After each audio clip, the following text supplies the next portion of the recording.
भागीवंत Isabel,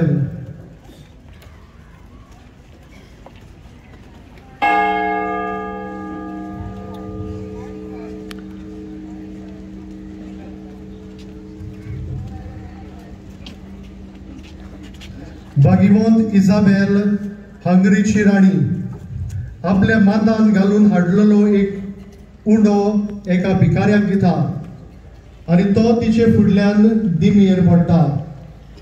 दुबळ्याची सेवा तिणें केली, तांकां जेवण घालताली. देवाचे उतर, तुमचो सुमी आनी गुरू जावनूय हांवें तुमचे पांय धुले जाल्यार तुम्ही एकामेकाचे पांय धुवंक जाय. नियाळ, काल ती चाकरी जेजूची खरी गोवायकी असले मन तुका आसा मू?